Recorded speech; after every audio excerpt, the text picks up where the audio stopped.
Hello, everyone, and welcome to our live stream, the first episode in our new web series, In Discussion. Thank you very much for joining. I'm Grant Turnbull, I'm the Digital Content Director at Defence Media, and your host for today.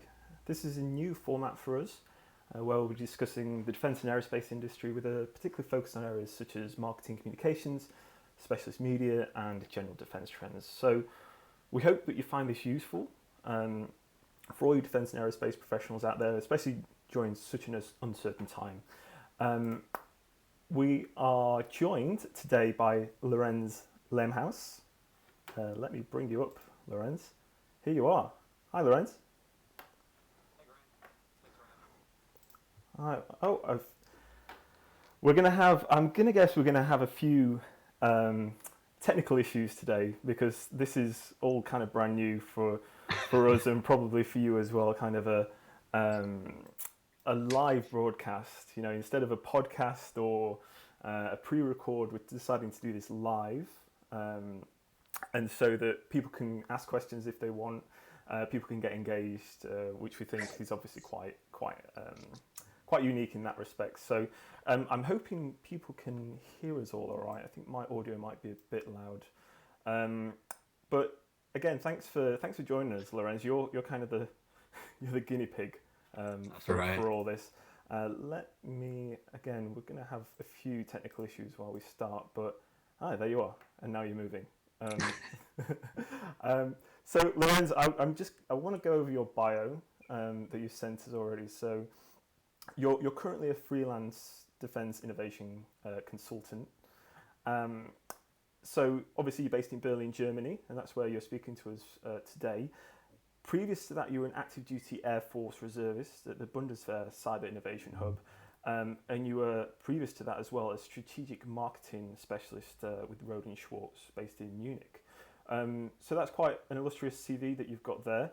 And obviously we're going to kind of talk a lot about innovation today, innovation in defence and aerospace. We're going to try and mix that up a little bit with marketing and communications and how these small companies can kind of get their message out as well. So we're looking to basically break this down a little bit into the first half being maybe about innovation in defence, and then looking latterly at things like trade shows and events and how these smaller companies can basically get their message out, get their product solutions, etc. out. I'm just going to very quickly just check that we're all okay technically. Hopefully everyone can hear us. Oh, Hadass has said hello. Controp said hello. Hi, Controp.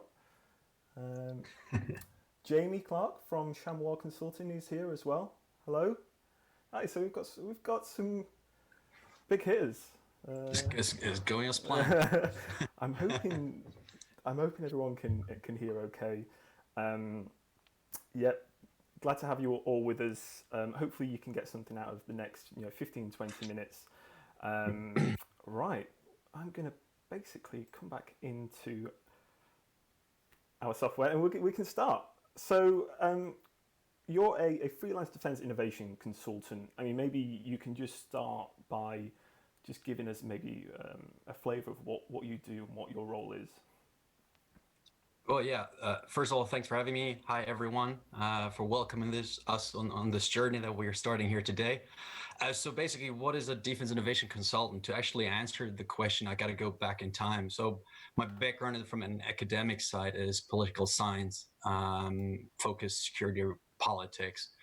So it's a lot of military affairs, the history of military affairs, and then working in the private sector for a larger corporation in the defense sector, and then working on the startup sides in the defense sector, and taking all of this information, all this combination of skill that I've acquired, I've come to realize that we're in the midst of a huge shift in military affairs. It's a grand shift away from classical Western platform thinking. So it's a thinking that's defined or dominated by steel on steel towards a world in modern warfare, which is dominated by bits and bytes.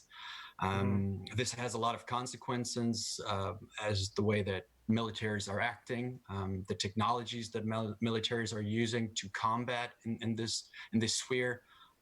First and foremost, obviously the cyber domain, but more of them also others that we was probably later on will be speaking about. And what we realized when it comes to the topic of innovation, where it was usually driven by the government, so the military used to be the primal example when it came to military innovation, the GPS, the internet, all coming from the military. And over time, with decreasing funding, we have seen a shift of R&D money and the big developments in modern technology not coming from the military or the military industrial sector anymore, but from the private sector. And this is something that we have to take into consideration, that the future of warfare is actually not being created within the domain of warfare and the related industry, but outside in sectors that are usually not very closely related to this very exclusive and closed ecosystem, which is defense. And this is where I'm trying to help larger corporations in this ecosystem to work with startups that are either in the defense sector already or actually want to contribute to the defense sector. And on the other hand, also smaller entities that I support if they want to work in this very special domain, which is the defense sector. So this is the topic of innovation and where it comes from. It's quite interesting. I suppose it's a two-way street, isn't it? You're not only helping the startups and SMEs to try and get into that bigger network of the tier ones, tier twos, and obviously the big OEMs, but you're also helping the OEMs to say, well, look at all this innovation that's happening kind of all around you that you might not be able to tap into as a large organization. That's kind of how you function, isn't it?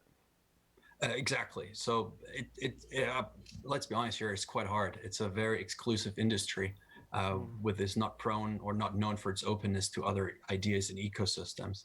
And something needs to be done. And the more we can do it in a cooperative fashion, so the small ones working with the big ones on larger defense project is, I believe, is something where we have to go at the very end of the day. Yeah. My next question really is and it has to be about the COVID crisis and coronavirus. How do you think that that's affecting startups? I know that a lot of smaller companies are affected by this. Whatever they do, whatever technologies they have, they're going to be affected by this. So how are you finding that the coronavirus affects these smaller SMEs and startups? I'd say depends on the business model that they're following. Usually if it's a smaller entities, it's sort of away from the platform, the heavy metal business models towards a more software-centric business model, and they're closely perhaps already doing business with the government in the defense sector. They have a very good chance of surviving this, as they're actually able to change their business model or adapt to them. If you are a tier 3, tier 2, let's call them, it's a metal supplier, we put it harshly. Obviously, there are much more implications through COVID-19, as this part of the industry or the entire sector isn't really known to working from the home. It's very hard to melt and bend steel from your home office, whereas this can be done if you're working in a software-centric business model. Yeah. I suppose this then takes me on to the next question. Yes, I suppose these small startups and SMEs that specialize in digital technologies, that they have advantages when it comes to working from home, etc. Excuse me. But at the same time, they still need to get in front of people. They still need those kind of face-to-face meetings, and oftentimes it's showing people what their new software does or what their new device does. And as we've discussed before, that's generally a trade show or an exhibition. And now with coronavirus basically restricting all travel and all mass gatherings, they're looking to be, the defence shows, they're looking to be almost non-existent for the next few months. And so that's going to be a challenge, I guess, for these smaller companies. Absolutely. The Raytheons, the Lockheed Martins, they already have their network. They already have the access to the decision makers anyways. So usually it's a great chance for smaller companies that are actually don't have that access that the big players have. Events, exhibitions, any kind of trade show is usually the most important time of the year to actually present their technology to the future customer, may be on the industrial side or may be on the military side, acquisition side, procurement side. And this is now falling away. And now new ways have to be found and how they can compensate actually on this. It's going to put a lot of burden on those smaller players and finding a way. And apart from this, the opportunity cost. I mean, a lot of the smaller entities never had them, don't have the big budgets to go and do marketing and travel somewhere, put up a booth where they're displaying their technology. And this is something obviously they have to compensate for. Yeah, something you said to me before is that this could risk some of these innovative startups that want to break into defence. They're going to turn away, and they're going to turn away to potentially other industries such as pharmaceuticals, for instance, or somewhere else. It's a big problem. The industry itself being very close and exclusive and not very open, having high barriers to entry, is already a hard environment to do business if you're small. The difference between large players in defense and small players, that usually in the defense sector you have to bid to get a contract in order to build. A startup or a smaller entity builds in the hope of eventually selling a product. So when they realize, being in the defense market or in the defense industry, that they can't really sell their product, they have to turn away, because they got to make money at the very end of the day to finance their business. This is a large difference between those bigger and the smaller players, and it would be a great loss if we weren't able to find ways to still keep them, the few that are out there and that want to contribute to this ecosystem. If we were to lose them to other, yes, important, but to the sector that we all find so very interesting. Yeah, most certainly. Just going to go back to our channel and just make sure that we're all running fine. Yakim's here. Hi, Yakim. It's good to have you on the stream. Al has got a question for us, but we'll try and save the questions until the very end. We'll carry on. Let me just bring. I'm trying to direct an interview, and it's fairly challenging, but I think we're doing a good job so far. I believe it's smashing.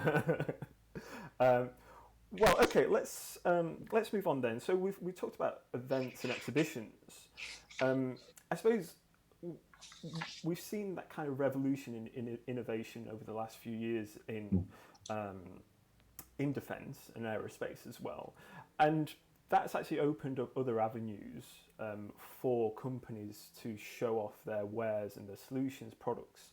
And it's not just events and exhibitions anymore, is it? It's things like hackathons and little small prototyping weekends and things like that. So do you see more of a role for those types of events maybe, rather than these mass gatherings? There'll actually be smaller events for these companies to go to? If I was to translate that to the defense ecosystem, I'd say that we highly have to change the way we approach exhibitions overall. Usually, I'm one of the youngest out there. When I attend an exhibition, it's usually apologies up front to everyone listening who is above 50, but it's the more senior individuals out there that are running the show in this exhibition. So basically it's a lot of walking around, talking to people that you've been known for 20 years, getting a little gift from one booth, walking to the other one, and that's what you do for 3 days. But usually trade shows and exhibitions and of any kind should be about getting new ideas, new inspirations, doing something, seeing something that you haven't seen before. And this is something where formats, as you have explained, could definitely play a role in.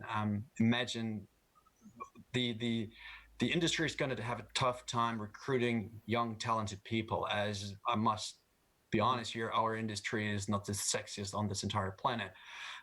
But there must be found ways to make exhibitions, trade show more attractive to other audiences. And the formats that you just explained are exactly the ones that eventually need to be implemented, and those inspiration can be found in other ecosystems. And this is something where the industry eventually has to go, yes. I mean, maybe you can give some examples of other industries and maybe some practices that could be transferred over to defence. Well, basically, every trade show, every exhibition, every TechCrunch event, every AI summit out there, there's a million of startup events out there that have different floors, different panels. It's either, or they have hackathons, so basically 48 hours to 24 hours of just giving young people or engineers, doesn't always have to be young people, a problem and they have to solve it. Having reverse pitches, so basically it's not the small ones pitching to the large ones, but the big players pitching to the smaller ones and saying, hey, we have this problem and we need help from you. So basically changing the roles and making it not staying very exclusive even during exhibition, but becoming more open and more cooperative during such events. No, that makes sense. So looking really going forward, and obviously we're talking a little bit about marketing and communications here as well, by the very nature of kind of what we do and how to get messages out, etc. Smaller companies, SMEs, sometimes they need to concentrate on the product itself, don't they? And they need to concentrate on what they do first and foremost, rather than getting the message out. But do you find that SMEs and startups are more agile and adaptable when it comes to things like social media and getting their message out? How do you find it when you're working with clients and trying to convince them to say, use social media, use the Instagrams of the world or things like that? Are they receptive, or are they still a bit apprehensive? I would say that the smaller players, let's call them digital natives, they obviously don't have a problem using Instagram or any sort of social media to portray their technology. Well, nevertheless, it has to be aimed at someone, and that customer isn't usually on LinkedIn. Well, sometimes he's on LinkedIn, but he's rarely on Instagram. Even if they have, the defense ministry has an Instagram account, the individuals are usually not checking them regularly. And so creating a message for a customer base, which is not on those channels, is obviously hard to do. But as I said before, if startups and SMEs always look for customers, so they can have a much bigger reach if they were to promote their technology to everyone out there. But that goes without saying, if the large industry wants to recruit young people, find new technology with all the challenges that are ahead, they have to open up. And that's also about, using channels that are not really comfortable for. It's also very difficult to, new formats. Let's say you have a demo, and a startup and SME can offer a demo, a live demo such as this, much more easily than have a large platform producer have a tank roll up every single time they want to do a demo. It's very cost inefficient.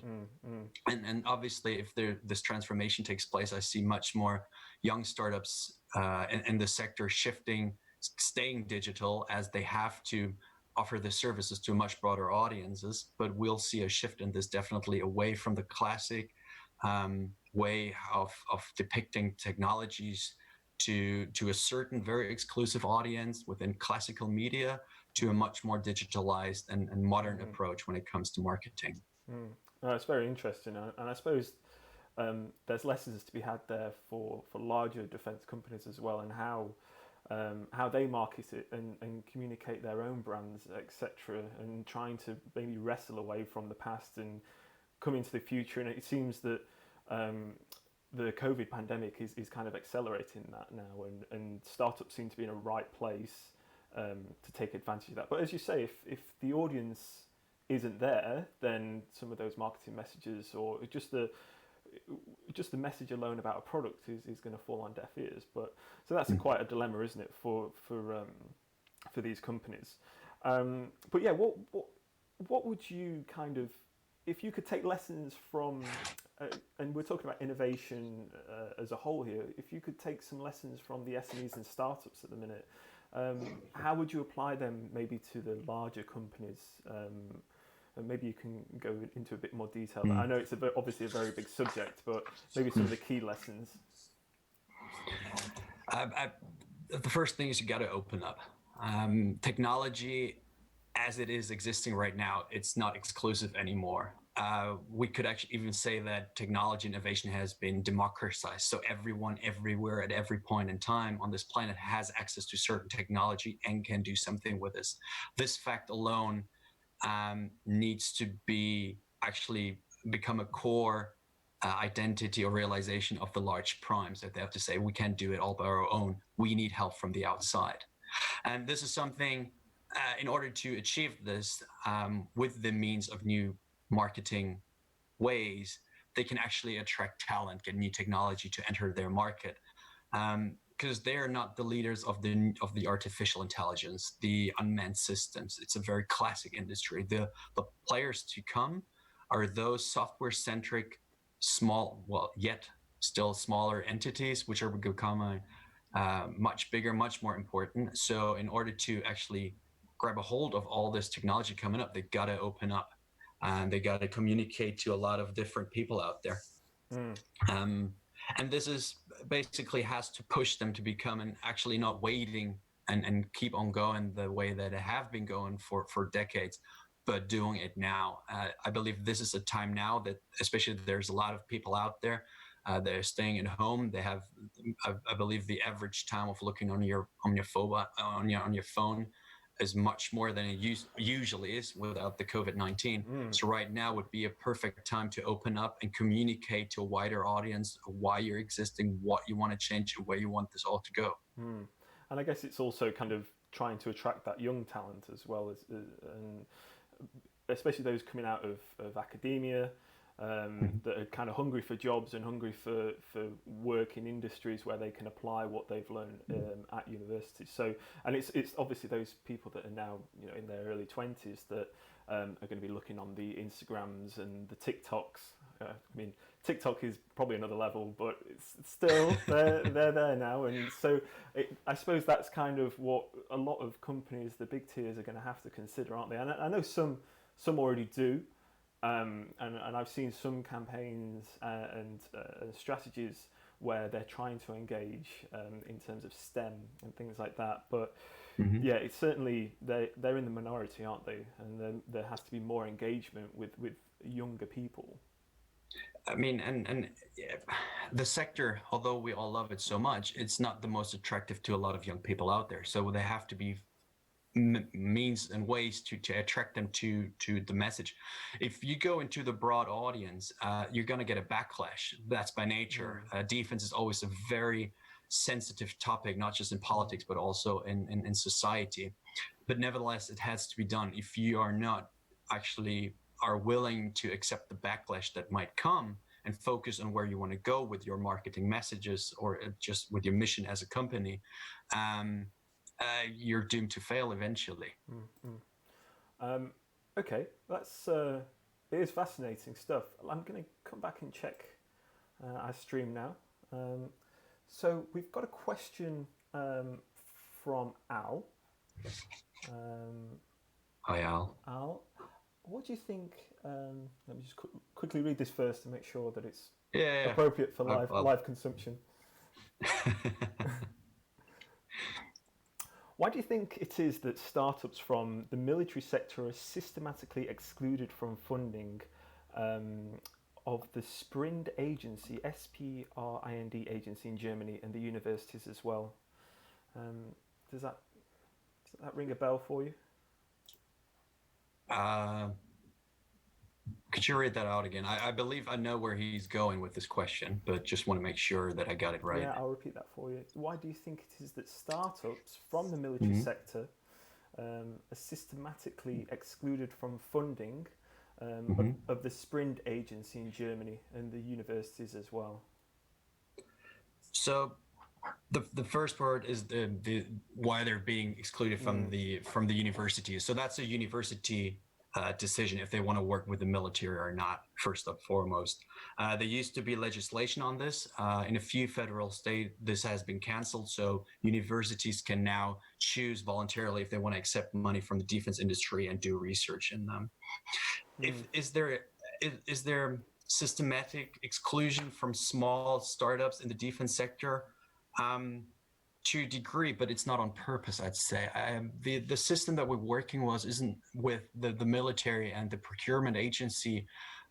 They are usually interested in new technology. Nevertheless, they don't know how to handle it.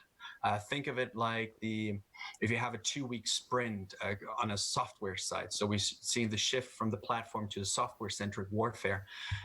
If you have a sprint, so how do you put this in numbers?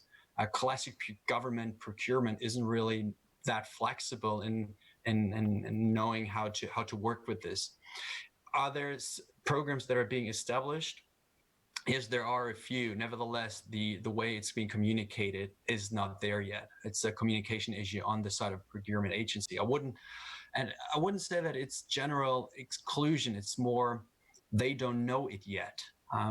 Smaller or SMEs and startups in the defense system or in the defense ecosystem, they haven't been there for such a long time. And usually the people working in this domain are not, in their 20s, 30s.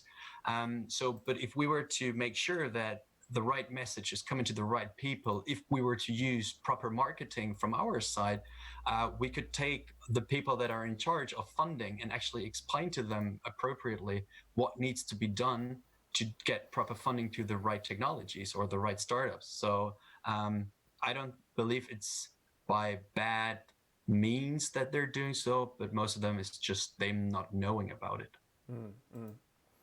Okay, I hope that has gone some way to answering that question, Al. And if not, I mean, you can write me and I'll answer it. We really suggest basically following Lorenz on LinkedIn.